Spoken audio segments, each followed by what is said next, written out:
യുഎഇയിലെ ഷാർജയിലെത്തിയാൽ നമ്മൾ ആദ്യം ശ്രദ്ധിക്കുന്ന ഒരു പ്രധാന അടയാളമാണ് ഈ കാണുന്ന മനോഹരമായ പള്ളി. അതെ, കിങ് ഫൈസൽ മോസ്ക്.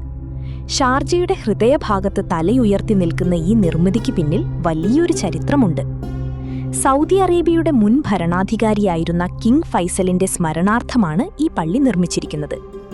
ഷാർജയുടെ വികസന പ്രവർത്തനങ്ങളിൽ അദ്ദേഹം നൽകിയ വലിയ പിന്തുണയോടുള്ള നന്ദി സൂചകമായിട്ടാണ് ഈ പള്ളിക്ക് അദ്ദേഹത്തിന്റെ പേര് നൽകിയത്. സൗദി അറേബ്യയുടെ സഹകരണത്തോടെയാണ് ഇതിന്റെ നിർമ്മാണം പൂർത്തിയായത്. സാധാരണയായി പള്ളികളിൽ കാണുന്ന അമിതമായ അലങ്കാര പണികൾ ഒഴിവാക്കി ലളിതമായ രൂപരേഖയാണ് ഇതിന് നൽകിയിരിക്കുന്നത്. പ്രശസ്ത ഖലീജി ആർക്കിടെക്ട് അബ്ദുൾ റഹ്മാൻ അൽ ജുനൈദിയാണ് ഇത് രൂപകൽപ്പന ചെയ്തത്. പള്ളിയുടെ ഓരോ നിലയും മുന്നോട്ട് തള്ളി നിൽക്കുന്ന തരത്തിലുള്ള പ്രത്യേക നിർമ്മാണ രീതിയാണിവിടെ. ഇത് പള്ളിയുടെ രൂപത്തിനൊരു പ്രത്യേക ഭംഗി നൽകുന്നു. മറ്റു പള്ളികളിൽ നിന്ന് വ്യത്യസ്തമായി ഇതിന് താഴികക്കുടങ്ങളില്ല എന്നത് ഒരു പ്രധാന പ്രത്യേകതയാണ്. പകരം മുകളിലേക്ക് കൂർത്തു നിൽക്കുന്ന ചരിഞ്ഞ മേൽക്കൂരയാണ് ഇതിനുള്ളത്. ഇത് മരുഭൂമിയിലെ കൂടാരങ്ങളെ ഓർമ്മിപ്പിക്കുന്ന രീതിയിലാണ് രൂപകൽപ്പന ചെയ്തിരിക്കുന്നത്. പരമ്പരാഗത ഇസ്ലാമിക് വാസ്തുവിദ്യയേക്കാൾ ഉപരിയായി അല്പം ആധുനികമായൊരു നിർമ്മാണ ശൈലിയാണ് ഇതിൽ കാണാൻ കഴിയുക. വളരെ ഉയരമുള്ള 2 മിനാരങ്ങൾ പള്ളിയുടെ പ്രധാന ആകർഷണമാണ്. ഇവയ്ക്ക് ഏകദേശം 70 മീറ്ററോളം ഉയരമുണ്ട്.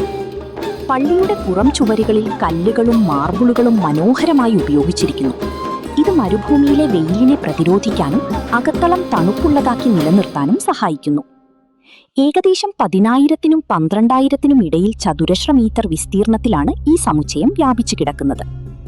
2007-ൽ അബുദാബിയിലെ ഷെയ്ഖ് സായിദ് ഗ്രാൻഡ് മോസ്ക് വരുന്നതുവരെ യുഎഇയിലെ ഏറ്റവും വലിയ പള്ളി ഇതായിരുന്നു. ഇന്നും ഷാർജ നഗരത്തിലെ ഏറ്റവും പ്രധാനപ്പെട്ട ലാൻഡ്മാർക്കാണിത്. ഒരേ സമയം ആയിരക്കണക്കിന് വിശ്വാസികൾക്ക് പ്രാർത്ഥിക്കാൻ കഴിയുന്ന ഈ പള്ളി പെരുന്നാൾ ദിവസങ്ങളിലും റമദാനിലും ഷാർജയിലെ ജനങ്ങളുടെ പ്രധാന കേന്ദ്രമായി മാറുന്നു. ഇതിലെ മറ്റൊരു കൗതുകകരമായ കാര്യം പള്ളിയുടെ താഴത്തെ നിലകളും മുകളിലത്തെ നിലകളും വ്യത്യസ്ത ആവശ്യങ്ങൾക്കായി ഉപയോഗിക്കുന്നു എന്നതാണ്. 2ാമത്തെ നിലയിൽ ഇസ്ലാമിക് കാര്യങ്ങൾക്കായുള്ള ഓഫീസുകളും ഏകദേശം 7,000-ഓളം പുസ്തകങ്ങളുള്ള ഒരു വലിയ ഇസ്ലാമിക് ലൈബ്രറിയുമുണ്ട്. ഇസ്ലാമിക് ഹിസ്റ്ററി, ശരീഅത്ത് നിയമങ്ങൾ എന്നിവയെക്കുറിച്ച് പഠിക്കാൻ ആഗ്രഹിക്കുന്നവർക്ക് ഇതൊരു വലിയ നിധിയാണ്. കിങ് ഫൈസൽ മോസ്കിന്റെ ഉൾഭാഗം ഒരേ സമയം ലളിതവും എന്നാൽ അതീവ മനോഹരവുമാണ്. ഏകദേശം 17,000 പേർക്ക് ഒരേ സമയം ഇവിടെ പ്രാർത്ഥിക്കാൻ സാധിക്കും. പള്ളിയുടെ അകത്തളത്തിൽ വലിയ തൂണുകളില്ലാത്ത വിശാലമായ ഹാളുകളാണുള്ളത്. ഇത് പ്രാർത്ഥിക്കാൻ എത്തുന്നവർക്ക് തടസ്സമില്ലാത്ത കാഴ്ചയും സൗകര്യവും നൽകുന്നു.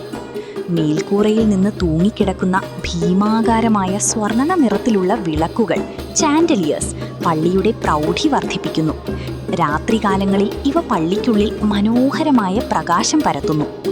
പ്രാർത്ഥനയ്ക്ക് നേതൃത്വം നൽകുന്ന ഇമാം നിൽക്കുന്ന മിഹ്റാബ് മനോഹരമായ ടൈലുകളും ഡിസൈനുകളും കൊണ്ട് അലങ്കരിച്ചിരിക്കുന്നു.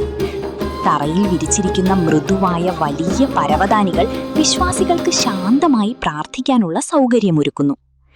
പള്ളിയുടെ പുറംഭാഗം കാണാൻ തന്നെ വളരെ ആകർഷകമാണ്. ഇതിന്റെ തറഭാഗത്ത് ഭൂരിഭാഗവും തണൽ നൽകുന്ന ഒരു വലിയ മുറ്റമുണ്ട്. ഇത് ഷാർജയിലെ തിരക്കേറിയ സിറ്റി സെന്ററിൽ ജനങ്ങൾക്ക് സമാധാനത്തോടെ ഇരിക്കാനുള്ള ഒരിടം കൂടിയായി മാറിയിരിക്കുന്നു. തൊട്ടടുത്തുള്ള ഇത്തിഹാദ് പാർക്കിൽ ഇരുന്നാൽ പള്ളിയുടെ പൂർണ്ണ രൂപം വ്യക്തമായി കാണാം. നിങ്ങൾ ഷാർജയിലെത്തിയാൽ ഈ ചരിത്ര സ്മാരകം നേരിട്ട് കാണുന്നത് ഒരു മികച്ച അനുഭവമായിരിക്കും. മറ്റൊരു രസകരമായ കാര്യം കൂടി ഇതിലുണ്ട്. ഇതിന്റെ തൊട്ടടുത്താണ് ഷാർജയിലെ പ്രശസ്തമായ ബ്ലൂ സൂക്ക് സ്ഥിതി ചെയ്യുന്നത്.